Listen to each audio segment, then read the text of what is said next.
Mr. Chair, thank you, sir. Sir Norik. Sir, proceeding to the agenda number 3, pre-bid conference for the project entitled Purchase Installation of Meteorological Instruments for Antique Airport for dual site with bid number 255307 Bravo. With this, Mr. Chair, we humbly ask for the prospective bidders to be admitted online, if there are any, and for all interested bidders for this project, for all interested bidders for the project entitled Purchase Installation of Meteorological Instruments for Antique Airport with bid number 255307, kindly type in your name and the company you represent to the chat box po. Again, for transparency and records purposes, all interested bidders are hereby advised to type in their name and the company they represent for the project entitled Purchase Installation of Meteorological Instruments for Antique Airport. With this, Mr. Chair, we may now proceed with a brief presentation of the project to be led by the end user, the Air Navigation Service, Mr. Chair.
With this, we would like to acknowledge the presence of Ceres Tamayo, Domestic Trading Corporation, Lenny Penaranda, and Maria Isabella T. Mr. Chair, everyone, good morning. Welcome to pre-bid conference for the project Purchase Installation of MET Instrument. The project is entitled Purchase Installation of MET Instruments for Antique Airport, dual site with bid number 25-53-07 Bravo. The outline are as follows: project background and duration, invitation to bid,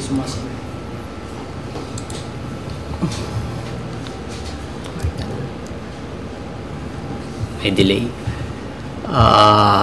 instruction to bidders with corresponding BDS, general conditions of the contract with corresponding SEC, schedule of requirements, checklist, discussion, and clarification.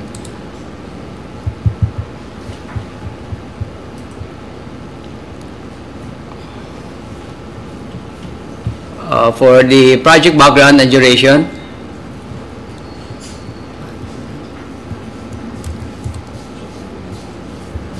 this project shall replace the old MET instrument for Antique Airport.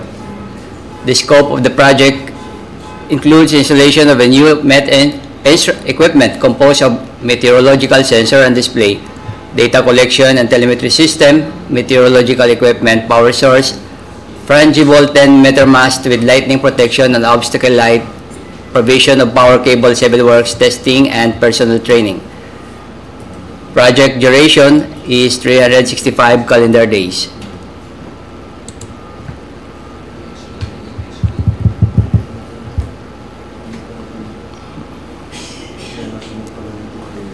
For invitation to bid,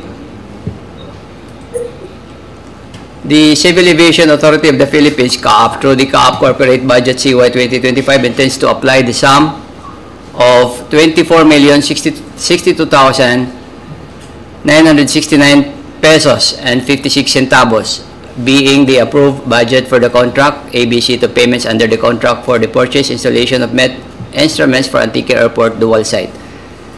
Bids received in excess of the ABC shall be automatically rejected at bid opening. The following is the ANF or airport considered for this project, which is Antique, composed of meteorological weather sensors and displays, 2 sets, data collection telemetry system, 2 sets, meteorological equipment power source, 2 sets, fungible meteorological mast, 2 sets, and 1 lot for power cable provision civil works.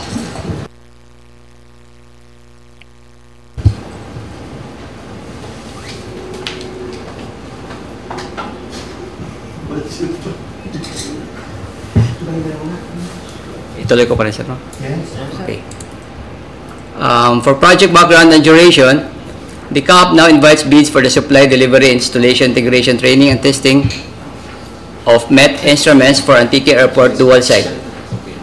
Delivery of the goods is required within 365 calendar days.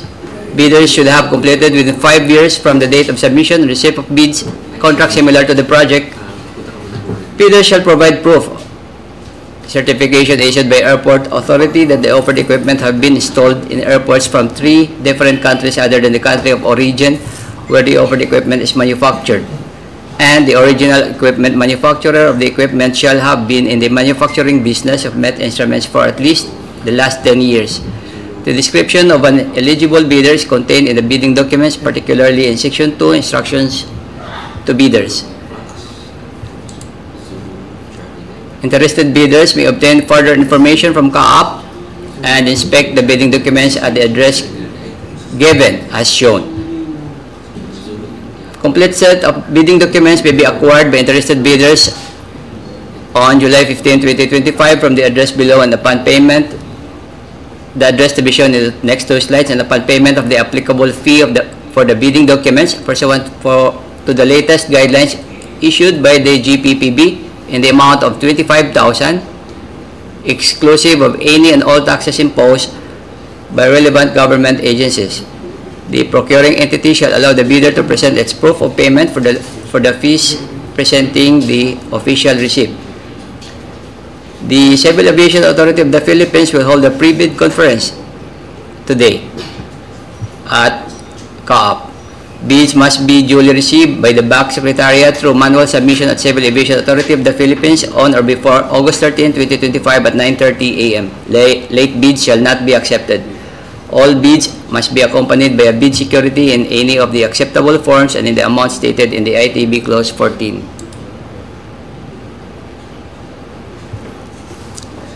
Bid opening shall be on August 13, 2025 at 9:30 a.m. at Civil Aviation Authority of the Philippines.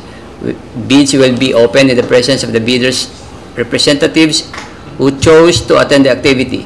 The Civil Aviation Authority of the Philippines reserves the right to reject any and all bids, declare the failure of bidding, or not award the contract at any time prior to contract award in accordance with Section 35.6 and 41 of the 2016 revised IRR of RA 9184 without thereby incurring any liability to the affected bidder or bidders. Upon payment of the bid documents, bidders must provide their respective email address to the BAC Secretariat. All communications, including but not limited to notices, resolutions, and replies, among others, will be sent to the email address provided by the bidders.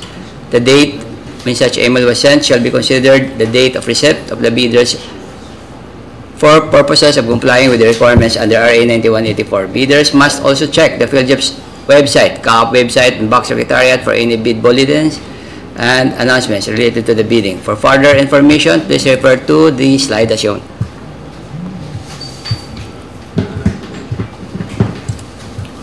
For instruction to bidders with corresponding BDS.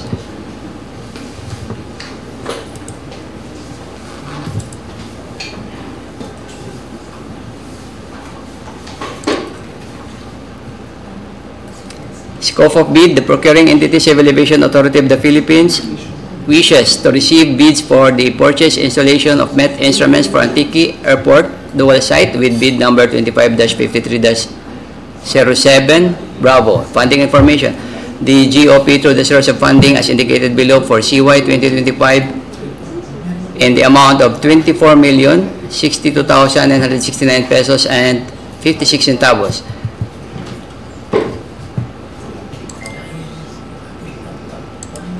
The source of funding is capital outlay for FY 2025 corporate operating budget, APP item number 1060-3050-2828.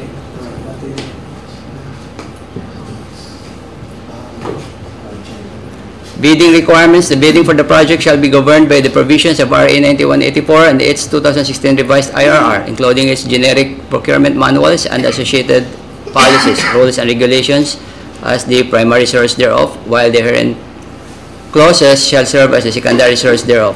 Any amendments made to the IRR and other GPPB issuances shall be applicable only to the ongoing posting, advertisement, or IB by the BAC through the issuance of a supplemental or bid bulletin. The bidder, by the act of submitting its bid, shall be deemed to have verified and accepted the general requirements of this project, including other factors that may affect the cost, duration, and execution or implementation of the contract, project, or work, and examine all instructions, form, terms, and project requirements in the bidding documents in the BDS.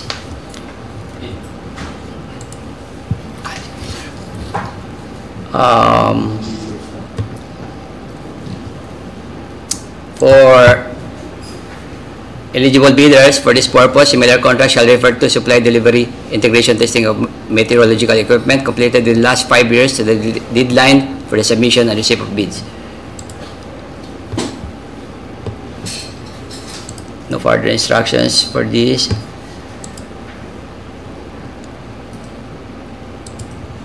For bid prices, 12.1A4, incidental services for goods offered from the Philippines include but not limited to the following.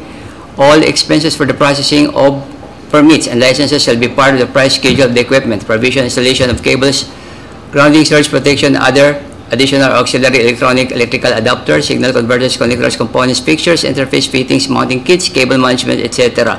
for the different equipment to meet operational and functional requirements. Importation licenses and permits, civil electrical engineering services, installation costs, training, project management services, as-built plans and drawings, and design fungibility certificate compliant to ICAO requirements.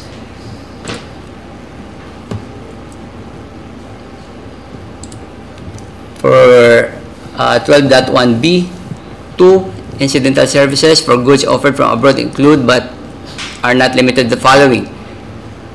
Provision, installation of cables, grounding, surge protection, other additional auxiliary electrical adapters, signal converters, connectors, components, fixtures, interface, fittings, cable management, etc. for the different equipment to meet operational and functional requirements.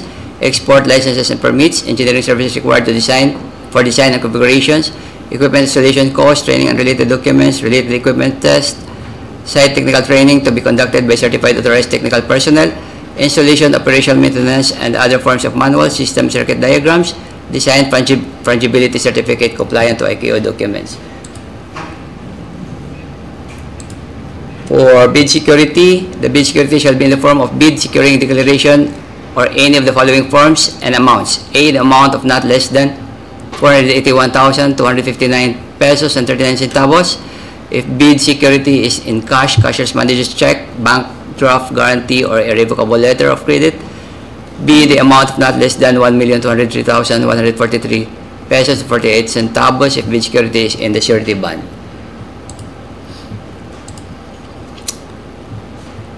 For data evaluation and comparison of bids, 19.2, partial bids not allowed. The goods are grouped into a single lot and the lot shall not be divided into sublots for the purpose of bidding, evaluation, and contract award.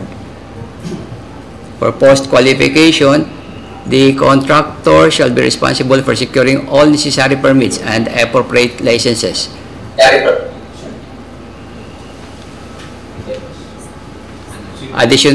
Additional documents relevant for the project required by the co-op to be submitted during post-qualification. Project implementation schedule, cash flow by quarter, certificate of exclusive authorized distributorship issued by the OEM of supplied equipment, valid ISO 9001 and 14001 OEM certificates, latest audited financial statements, certificate under oath attesting that the bidder has no pending case, legal clearance to be issued by the Co-op Enforcement Legal Service with respect to the non-pendency of any case of prospective bidders against authority. For general conditions of contract with corresponding SCC, scope of contract, delivery and documents. For purposes of this clause, the procuring entities representative at project sites are the respective Co-op ANS facility in charge or his designated authorized representative. Payment of terms to this is a turnkey project. Payment will be made after the issuance of the project completion certificate by Co-op.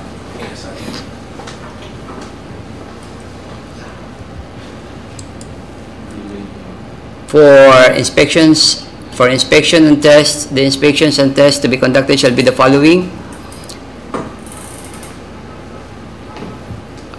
A. Verification inspection of meteorological equipment and conformity to contract specifications. B. Verification inspection of frangible mast erection, tilting, direct burial, power cable laying, trenching, and backfilling. C. Periodic inspections at site, commissioning, and SAT. For warranty, the contractor supplier shall warrant the entire equipment, assembly, software, and related integration site works for 1 year defect liability period, parts and service, plus 1 year warranty period, parts and service. For schedule of requirements, as shown,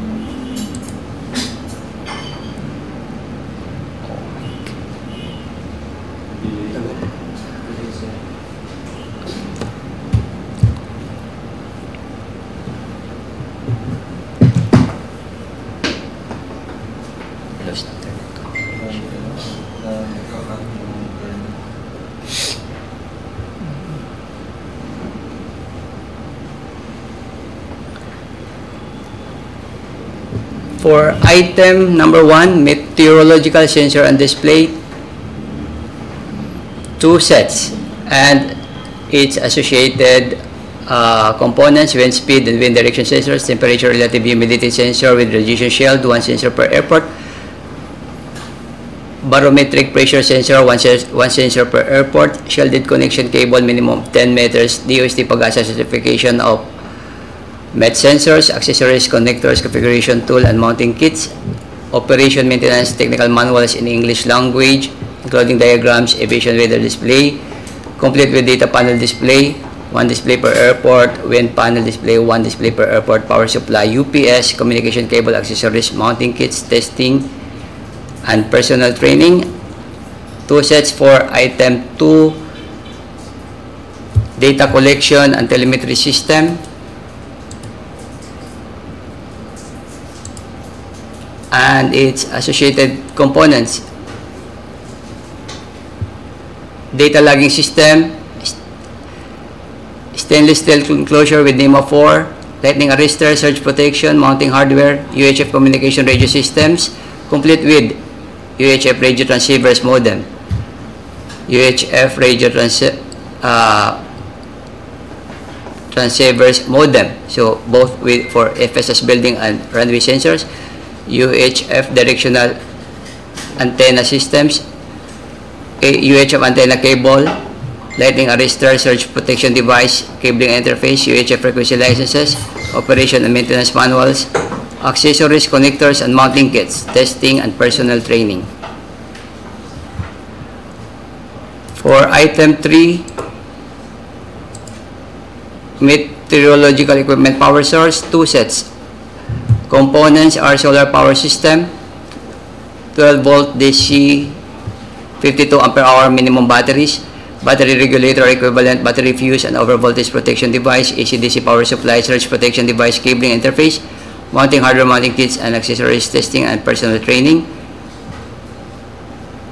Item 4, 2 sets for frangible 10-meter mast with lighting protection and obstacle light, ICAO compliant frangible 10-meter mast complete with foundation kits with plywood box provision for lightning rod,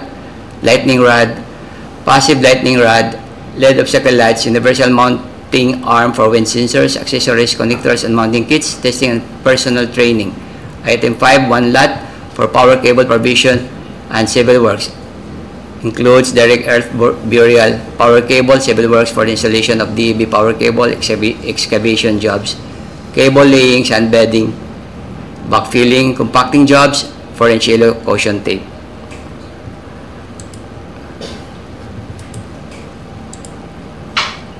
For the checklist, technical component envelope, Class A documents, legal documents, valid Philjeps registration certificate, platinum membership, all pages in accordance with section 8.5.2 of the IRR, technical documents, statement of the prospective bidder of all its ongoing government and private contracts, including contracts awarded but not yet started, if any, whether similar or not similar in nature and complexity to the contract to be bid, and statement of the bidder's single largest completed contract, SLCC, similar to the contract to be bid, except under conditions provided for in sections 23.4.1.3 and 23.4.2.4 of the 2016 revised IRR of RA 9184 with the relevant period as provided in the bidding documents, and original copy of bid security, if in the form of surety bond. Submit also a certification issued by the Insurance Commission or original copy of notarized bid securing declaration, and conformity with the technical specifications, which may include production, delivery schedule, manpower requirements, and or after sales parts if applicable, and original duty signed omnibus statement, OSS, and if applicable, original authorized secretary certificate in case of a corporation, partnership, or cooperative, or original special power of attorney of all members of the joint venture, giving full power and authority to its officer to sign the OSS and do acts to represent the bidder. For financial documents, the prospective bidder's computation of net financial contracting capacity in FCC or a committed line of credit from a universal or commercial bank in lieu of its NFCC computation. For Class B documents, if applicable, a duly signed joint venture agreement, GVA, in case the joint venture is already in existence, or duly notarized statements from all the potential joint venture partners stating that they will enter into and abide by the provisions of the GVA in the instance that the bid is successful. And for financial component envelope, original of duly signed and accomplished financial bid form, original of duly signed and accomplished price schedules, other documentary requirements under RA 9184 as applicable for foreign bidders claiming by reason of their country's extension of reciprocal rights to Filipinos, certification from their relevant government office of their country stating that the Filipinos are allowed to participate in government procurement activities for the same item or product, and certification from the DTI if the bidder claims preference as a domestic bidder or domestic entity. That concludes my project slide, Mr. Chair. So all our prospective bidders present online, the floor is now open for any questions or clarifications. Good morning. Before any questions or clarifications, can the bidders present online first state your name and the company you're representing? Thank you.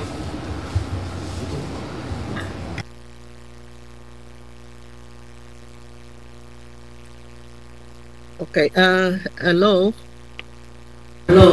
Yes, Miss. I'm serious, yeah. Here. Yes. Okay. Just one question regarding the invitation of bid new number 2, that is a project background and duration. It says that the CAAP now invites bid for the supply, delivery, installation, integration, training, and testing of met equipment for Antique Airport. Delivery of goods is required within 365 days. And the bidder should have completed within 5 years from the date of submission and receipt of bids a contract similar to the projects. Bidder shall provide proof, a certification issued by the airport authority that the offered equipment has been installed in airports from 3 different countries. So what if shall we submit from 3 different countries kahit mayroon na kami where we're already supplying this here in the Philippines with certification of acceptance and everything? So kailangan pa namin magbigay nitong 3 other countries, different other countries? Certification, just asking. Yes, ma'am, the same requirement that was exactly. yeah, So, in other MET projects. so we have to submit, aside from our certification from here in the Philippines, we still have to submit these 3 certification from 3 different countries.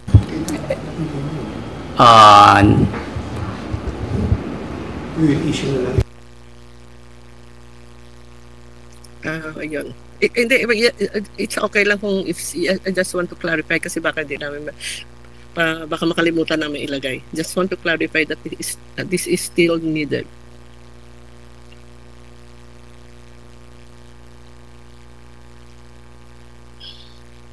Yes, Mr. Chair, it is still required to provide the certification.